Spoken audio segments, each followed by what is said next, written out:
Welcome to my channel. Today I'm going to talk all about fall quarter and the implications of the lingering pandemic on campus life. I'm going to go over what changes have been made this past year to prioritize safety, what I believe the fall will likely look like, and where to get the most accurate and updated information on COVID guidelines for students. And also, just a heads up, I'm going to be posting a video soon with an interview with one of my friends who has already been living on campus during the pandemic, so it'll give you a good look at what daily activities and being on campus will feel like.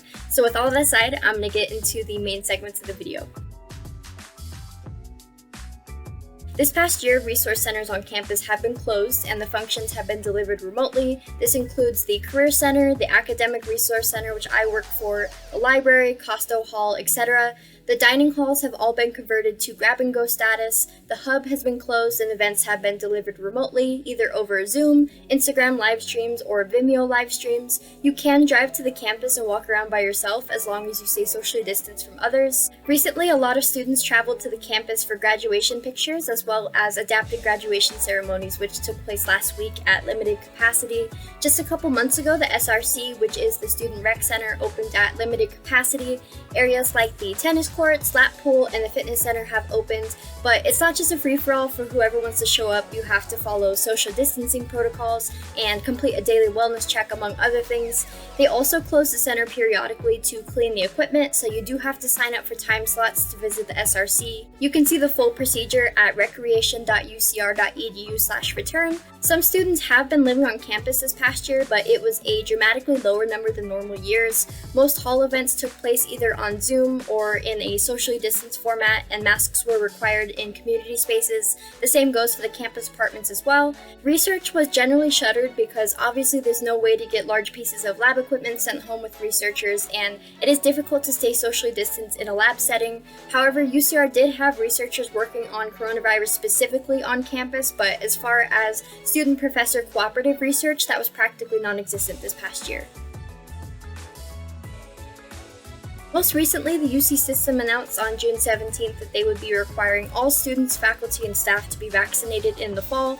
Along those lines, I believe that there will almost certainly be a mask mandate as we get closer to September as well. The Chancellor and many other school officials have been really pushing the effort to mask up, so I don't anticipate that that'll change despite the CDC's recent guidelines for vaccinated folks. Even if there's no mask mandate on campus, I know that I and many other people I've talked to are still planning to mask up because it's just not worth the risk.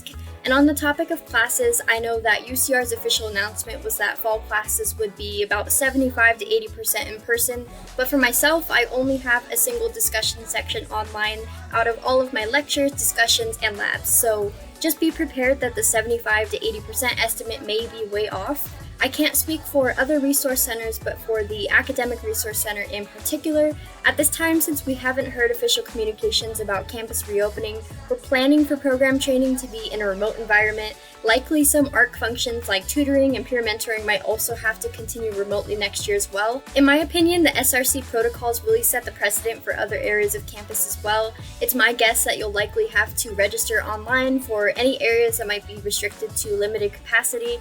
I would suspect that you have to make appointments for resource center slots, not just walk in like you used to. The same might even go for the library, considering that it has been closed with the exception of curbside book pickup for over a year now. The only exception to that might be the private study rooms that you can check out online, because at least then you're away from the general populace. As far as campus events and clubs are concerned, your guess is as good as mine. I hope that events are able to continue safely because honestly the quarterly concerts at UCR were a really big part of our campus culture, and we already pay fees that go towards events, so hopefully, knock on wood, we'll get in-person events. All official updates pertaining to coronavirus and on-campus guidelines can be found on ehs.ucr.edu/coronavirus or on campusreturn.ucr.edu. Depending on whether you're a continuing student who already has access to our mail or an incoming student that's just barely setting it up, you'll also get coronavirus updates sent to your email as well. For your email, usually it's just the most important updates that relate to instructional plans or links to surveys if the school's looking to get feedback from the campus community, but the website websites I mentioned have super thorough information about everything from COVID testing to return to campus protocols to announcements and news and even more.